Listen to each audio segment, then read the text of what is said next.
right, so before I do section 6.3, I just kind of wanted to do a quick review on 6.1 and 6.2 because these techniques are going to be utilized all throughout the rest of chapter 6. So remember, the distributive property is a multiplicative property. So it's about multiplication here. So like distributing this 5 across x plus 2, we get 5x plus 10. Factoring is the opposite of the distributive property. So to factor 5x plus 10, we find the GCF. In this case, the GCF of 5x and 10 is just 5. And then we divide. That's the opposite of that multiplication up here. So this 5x, when I divide out this 5, if I do 5x divided by 5, I get 1x. Here I did 10 divided by 5. That's where that 2 came from. So I just tried to color code some of these a little bit better than I had done in the last section. So let's look at some more here. Again, just trying to color code this a little bit better for you.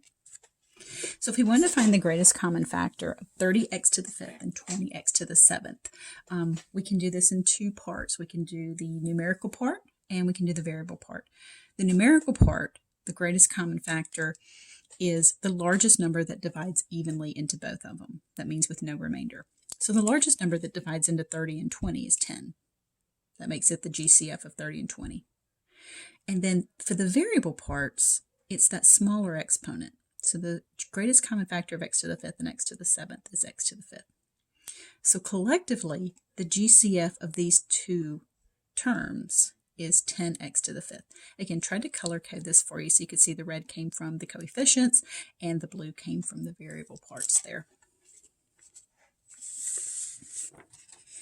Here, we want to find the GCF, but instead of just having the terms separate, the terms are now in this polynomial form.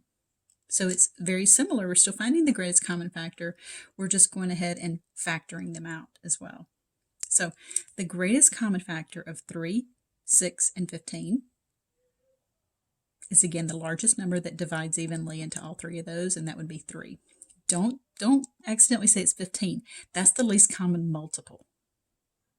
Okay. And then the greatest common factor of x to the 4th, x squared, and x is the smaller exponent. That's going to be the x to the 1st here. So 3x is my GCF for these three. So factoring that out is the same as dividing that out. So 3x times what, right here, will give you this 3x to the 4th. So that's where this x cubed came from. You can also say 3x to the 4th divided by 3x. 3x times what gives you negative 6x squared? Well, we need another x and we need a 2. And then 3x times what gives you 15x? Well, the x is already there, so we just need something to get you from 3 to 15. So that's just got to be a 5 right here. So I just wanted to write up a few quick examples to show you. So this one, we've got the coefficients in two variables. So the greatest common factor of 15, 20, and 5 is 5. The greatest common factor of x, x squared, and x is the smaller of the exponents. And then y squared, y, and y, again, the smaller of the exponents. So I tried to do that in different colors. I don't know if it's showing up or not, but that's red, that's blue, and that's green. So when we take that GCF out, we divide that out from those three terms. 5xy times what will give me 15xy squared? Well, I need a 3. I already have an x. I need a y squared, so I need another y. So that's where the 3y comes from. 5xy times what will give me 20x squared y? Well, I need a coefficient of 4, and I need another x to get this term. And then 5xy times what will give you 5xy? Well, that's itself, so you just need a 1 right here. Remember, you can check your answers by distributing this, like we did in chapter 5.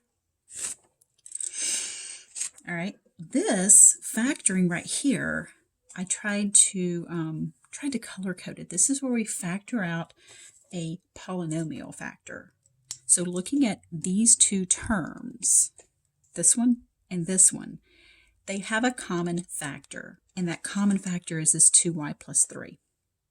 So what I did was I kind of tried to accent it a little bit to show you that that's common, so I'm going to take that out, that 2y plus 3.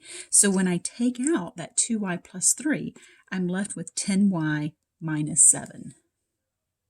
So this was in 6-1 that we did this. All right. And this one, factoring by grouping, remember we grouped two terms at a time. So if I just group the first two terms and just look at those, you can see I've got a common factor, greatest common factor here of x squared. So when I take out that x squared, I'm left with x plus 3. Over here with this grouping, my GCF is 6. So when I take out that 6, I'm left with x plus 3. A good sign with factoring by grouping is that you end up with the same binomial. That's important. If you don't, then you can't factor it by grouping. So those two are the same, so that's why I accented them in the same color. Those get factored out. So we just write them once because they're common. And then what I'm left with is that x squared plus 6. Once again, you can FOIL this out or distribute this out to check your answer. Okay, another factoring by grouping. So if I group those two together, I can take out an x and get x minus 4. If I group those two together, my GCF is 6y. There's not an x common to these, but there is a 6 and a y. These two share x minus 4. So when I pull out that x minus 4, I'm left with x plus 6y. Now you can see I got a little love note there to you. Watch out! This one, with this factoring by grouping, you have to be really careful, okay? Whenever you have this minus right here at your split, you got to be really careful because it means you're going to be factoring out a negative number of some sort. And you're going to have to be really, really careful of that because it's going to change some signs on you. Okay, so here, look, plus right there, no problem. Watch out though, you get that minus at your split. Okay, so looking at these two, the GCF is just y. That's the only thing common to these two. So when I take out that y, I'm left with 5x plus z. Over here, 20 and 4, my common factor is 4, but it's a minus 4. Remember in 6-1 when we did the GCF, if there's a minus in front, you're going to have to pull that minus out. So that makes this a 5x, and this was a negative 4, but when I divide out a negative 4, it becomes a positive z. So look when I redistribute it. Negative 4 times 5x is negative 20x. Negative 4 times positive z is negative 4z. That also is necessary so that these two things are the same. So these being the same, I can factor those out and left with y, and I'm left with y minus 4.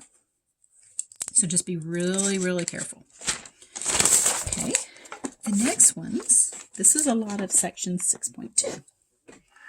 The stuff the most recent section, the trial and error. All right, so remember right here, we want the things to multiply to give us 30 and add to give me 17. So we get 2 and 15. Now, if you look at the numbers that multiply to give you 30, we've got 3 and 10, we have 6 and 5, we have 2 and 15, and 1 and 30. I forgot about that one.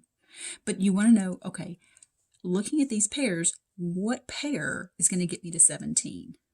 Well, that one would add up to 13. That adds up to 11. Ah, winner, winner, chicken dinner.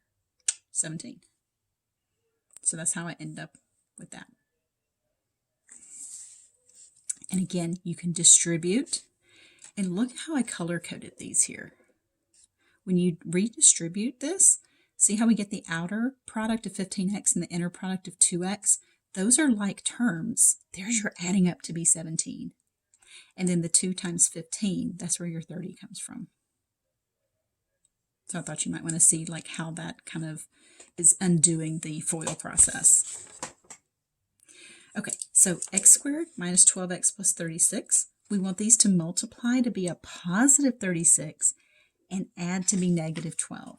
So if you start thinking about what multiplies to be 36, we have 6 times 6, 4 times 9, 3 times 12, 2 times 18, 1 times 36. We got a whole slew of numbers here. But we want to be able to get to negative 12. So 9 plus 4 is 13. That one's not going to work. 12 and 3, that's not going to give me 12. 2 and 18, 1 and 36. So 6 and 6 is my best hope of getting me to 12. But I need it to be negative 12. So I need both of these to be a negative. So I pointed out that 36 can be positive and positive or negative negative. If they're both positive, then they would add up to be positive 12. I need it to be a negative.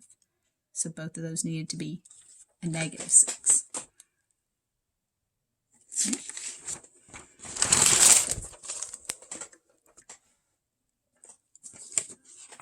So this one, I want two numbers who will multiply to be negative 3 and add up to be negative 2. So my choices are either negative 1 and 3 or positive 1, negative 3. So the only pair is going to add up to be negative 2 is this one. And that's a positive 1 and negative 3. So that's why it's positive 1, negative 3.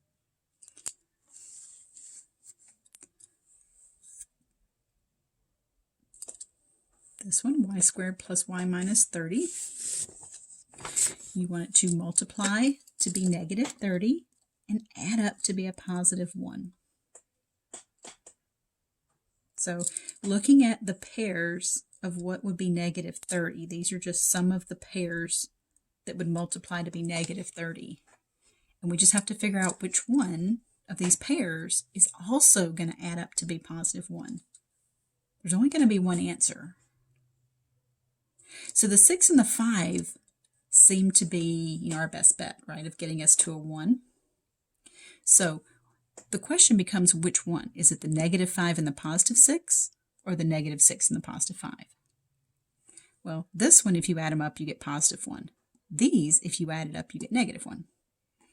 We want that to be a positive 1. See, there's a 1 right there. So that's how I end up with the negative 5 and the positive 6. These are really, really tricky, okay? And I hope that you are comfortable enough with the distributed process that you can distribute this out and check your answers. All right, one more, and that'll end our kind of quick review before we go on to 6.3.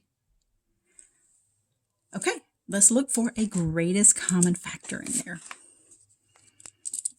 So looking at those, looks like 15 is the GCF for the coefficients, and the smallest exponent's x cubed. So that 15x cubed is my GCF. To remove this 15x cubed, I'm going to need to divide each one of these. So 15x cubed times what will give me 15x to the 5th? Looks like I just need just an x squared. 15x cubed times what gives me negative 30x to the 4th. Looks like I need a 2 to get from that 15 to the 30, and I need another x. And then 15x cubed times what gives me itself? Well, that's just got to be a 1. And then we'll factor this further using trial and error. So you want something that two numbers that multiply to give you positive 1 and add up to be negative 2. So that's going to be negative 1 and negative 1. All three of these are factors. So don't think that just this is your answer. All three of these are factors, and all three of those comprise your entire answer. So, okay, so that's our quick little review before we move on to 6.3.